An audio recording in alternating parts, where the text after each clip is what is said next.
talking about today.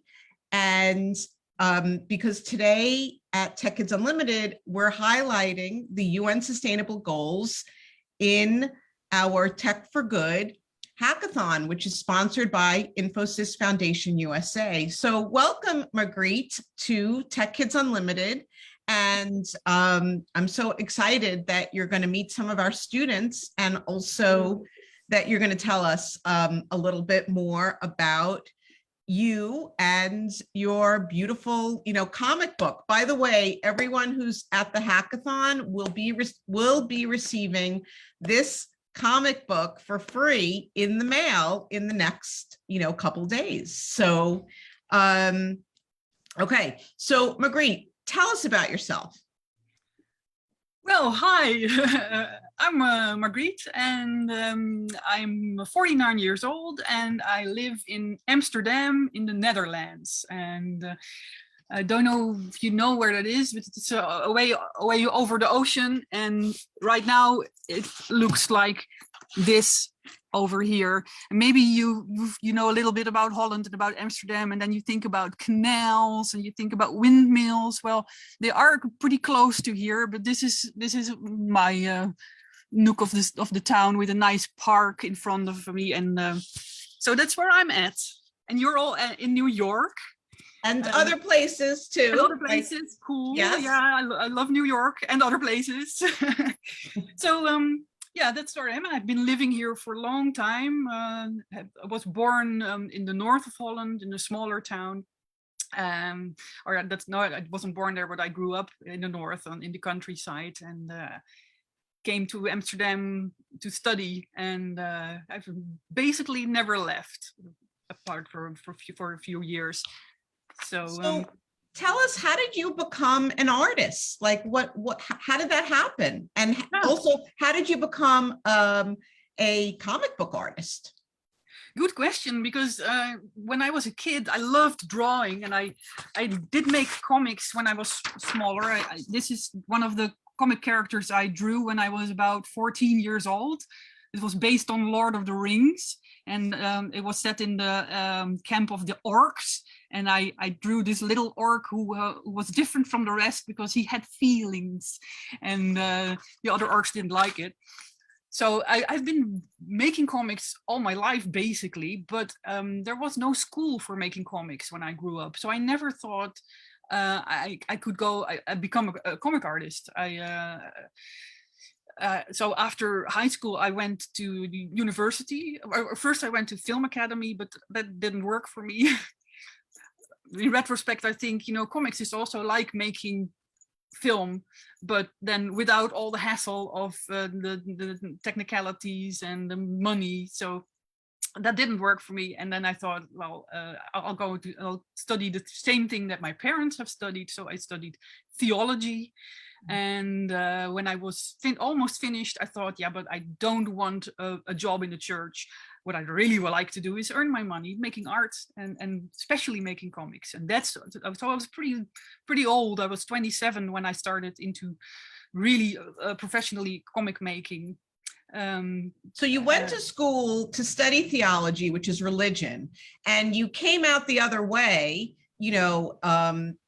doing art. So that's so great to hear, because to me, that means that, you don't have to always know what you want to do when you're 16, 17, 18. Wait, life happens. what are you talking about? So, hi, Ian. We're talking about being a comic book artist. Oh, yeah, cool. But also, can you change the name thing? Because my name is Aiden. Okay, so we're going to do that. Thank you. Thank you. Okay, so we're going to continue with our talk. Okay, so, this beautiful comic, the UN Sustainable Goals comic. Interestingly enough, we found you through the internet because we know our students really love comics, and they actually make comics, and we do animation workshops with them. And we just typed in, UN Sustainable Goals comic book, and yours was the only one that popped up. And it was like, wow, this is downloadable. This is free. although we printed it up and we're going to send it to all of our students. So how did it come about?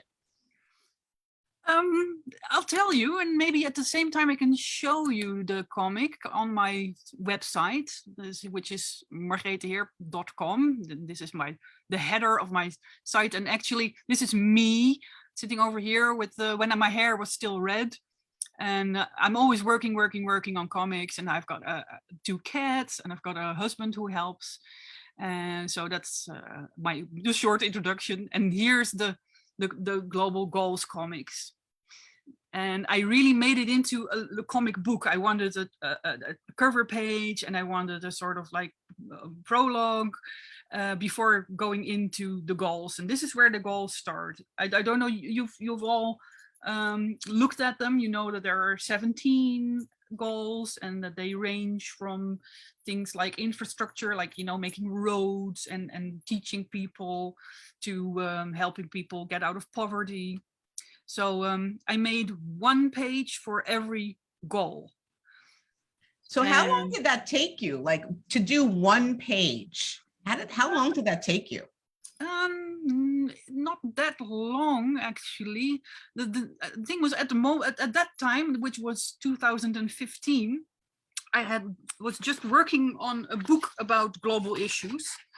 And let me see, this is the cover for that book. If I ruled the world, how to think about global change without getting depressed. And as you can see, I drew a really big planet on the cover, and throughout the book, because it was all about global issues, I drew a lot of planets. So when I got this assignment, I thought, oh, you know, I'm already into drawing planets, so I'll just keep on drawing. And it came out really easy. And I think I did not really spend more than 1 day on each goal. And when you draw, I mean, do you do a mock-up first, like a prototype first, and then you're like, okay, I like it, and then you do the sort of like the real version? I always start with the black and white version.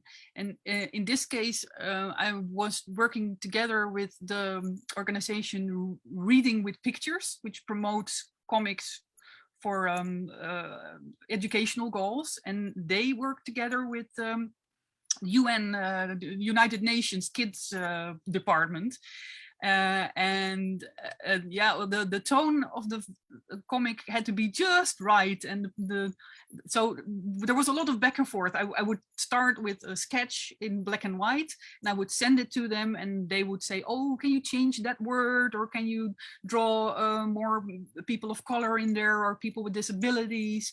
So little things like that did change throughout, but it was actually a really nice process of going back and forth. So it was a little bit of a collaboration, like you got critiqued and feedback along the way, which is a lot of times what we, do when we create art. And it's a lot of what we do at Tech Kids Unlimited. You know, we try something, the student, does the project or part of the project, and then the class looks at it together and says, that they like certain parts of it. We call it glow. But it could still grow. It could still be maybe improved in a little bit. So that's great to hear, that even at your stage, that you still collaborate, you still want to know people's feedback. So what do you draw with? Is it pencil, color pencil, marker? What do you use? I will show you my process in my Photoshop program. I don't know how many of you are also into the using Photoshop. Yes, we do. We do use Photoshop, and we also use Pixlr. Ah, right. Cool. Well, then maybe if you're really knowledgeable, you can see I'm using a Photoshop CS6, which is a really old version. It was the latest version that was not in the cloud. Because for a long time, I never wanted to have I just wanted to have the program on my computer. So if there's no internet or anything, I can still use my program.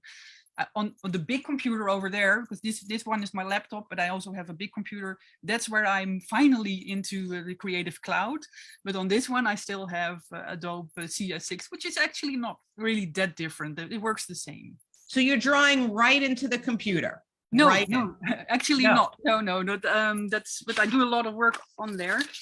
I draw in bed mostly, as you can see in this comic, and I draw very simply with a pencil. And then when I like the sketch, I go over it with a fine liner. And usually I have a cat or two on me or under me. So that's not every artist works like that, but I love working like that, and it's good for my back. Comic artists always have pain in their backs from sitting like this. So it's good to have different places to sit, and I have a really good mattress. So then after I want to reach out to our audience of students and say, like, if you have any questions for Margreet, please write them in the chat. We want to hear from you. Okay, sorry to interrupt, Margreet. No, totally. Yeah, interrupt me if you have a question. But then I erase the pencil and I make scans, and you can see that as I'm telling this, that's the exact thing that I'm doing, because the first things are actually still in pencil.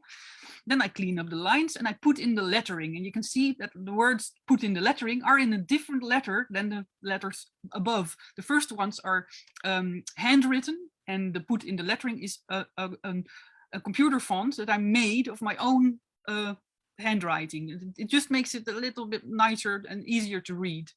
So now I use Photoshop, and I use a Wacom tablet, and I use a scanner, a printer scanner copier. So we have that's a process. Yeah, that's it. It's wow. Look at that next image. How beautiful. And then I use Photoshop to put in what I call the flat colors with using the paint bucket. So I have to make sure that all the black lines are connected, or else it will bleed.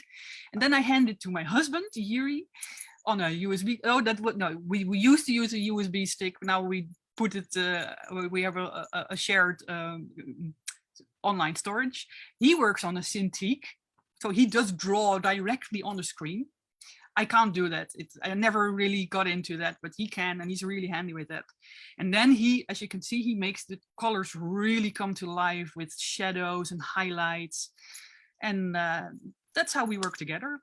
That's so great. That's so great. Okay, so we have a couple questions coming in. Daniel asks, what inspired you to make comics? Why comics? Why not, like, something else? Yeah, I don't know. I think there's something magical about comics, because you're reading on the one hand. I love reading, but you're also taking in the visuals, and together they occupy different parts of your brain, the visual brain and the part of your brain that interprets the words. And I love how you have this book and you can get into it, and it's this world, and it's yours. And I also grew up with Walt Disney comics. We have Donald Duck. It's really big in Holland. It has a weekly magazine. And the Karl Barks artist who made all the Duck City, that would really influenced me. I thought, wow, I wish I could do that one day. But on the other one that you probably all know, that was really inspirational, is Calvin and Hobbes. Yes, Calvin and Hobbes. That's a beautiful one. I love it. I love the drawing style, and I love the lessons, right? Yeah. It's very lesson related, of these two friends that sort of teach each other, things. Okay, a couple more questions. So when exactly did you start making comics? Was it like right out of college? Well, I think the first one that I can find from like the one that I showed you, I was 11 years old. But professionally, I started around the year 2000. Okay. Just a long way away. About 23 years ago. Yeah, 27 years old then, and I was right out of, I was finishing up my study of religion at that point. Okay, so Jared wants to know, has the UN mass distributed distributed your comics? And if so, how many countries do you think have seen your comics? How many have they branched out to? Good question. Yeah, the UN did distribute it online. There are several global goals related sites that feature it. And then after they got online in 2015, gradually I got in requests from individuals, mostly teachers all around the world, who said, can I translate this into my own language? And by now it has been translated in more than 15 languages. So it's still spreading and spreading. That's beautiful. That's amazing. Do you have a favorite goal or a couple of goals that you think are like maybe, really that you really, feel, and or a couple of goals that, that you really loved, drawing? Yeah, well, those two go hand in hand. But the one that I like a lot and that I loved drawing is this about infrastructure. Wait, if I can see if I can put it on the screen again. Because, well, first of all, I live in a city and I love the city of Amsterdam. And I think it's so important how you structure a city so that everyone has a good place to live and feels safe and has a feeling of community, even though you're in a city of millions. And I just love drawing things like this. Like, this is also when I go to the back of on my balcony here in Amsterdam, I can look into people's houses and you can see what they're doing, where they're cooking or putting their kids to bed. And it's such a nice feeling of being together in this big city. So I wanted to have that feeling in this comic. And I really love drawing that. And I think in this goal, a lot of things come together, because if you want a city to work well, you also need to have good plumbing, and you have to have a good educational system, and you have to have public transport which runs on electricity instead of fuel. So lots of things are there, and health, of course, as well. Definitely. I mean, if wherever you live, it's important where you live. You live in a community, you want there to be sanitation, you want there to be access to, food and schools and promote the environment. So I see what you mean by saying that the infrastructure goal really encompasses so many of the UN goals. So do you think that like art really can send a message? Do you think art can really inspire people to make, awareness happen? Yeah. I really believe in that. I always take as an example the fact that people have gone to the moon, and I think it's almost 200 years already that Jules Verne, the author, wrote a book about going to the moon, which was then still 150 years away. So someone thought, an artist thought of this idea, what would it be like if we could go to the moon? He wrote the book. It inspired people thinking, oh, well, maybe this could be a possibility. And 150 years later, it became a possibility. So I think everything starts with the imagination, and art is the best place to celebrate imagination.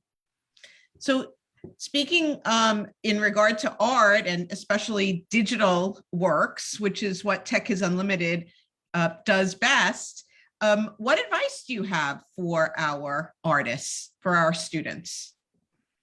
Well, my first advice is always have fun with it. And it sounds really easy, but I know a lot of people who get frustrated because you have this idea in your head. I want to draw a bicycle, and I'm trying to do it, and it doesn't look like a bicycle at all. And now I failed as an artist. Try to stay away from that and just have fun. And even if your bicycle doesn't look like a bicycle, then just go like, wow, look at this really creative thing I made, which may or may not be a bicycle. So because I still, after so many years of drawing, I feel happy when I draw, and that feeling is the most important. If I would stop feeling happy when drawing, I should take another job.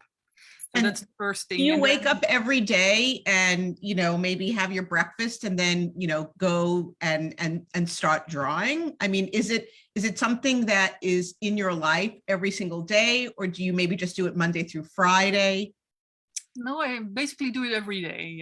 Yeah. Well, sometimes there are days that I'm going out and visiting friends and family, but yeah, generally I draw every day, and I love doing that. I love being in a rhythm of making a certain comic and then knowing I will be working on that for a week and then planning it out. And do you keep a notebook with you, like as you travel around during your day, just to doodle, for example? Like, do you get ideas from the street, or what inspires you?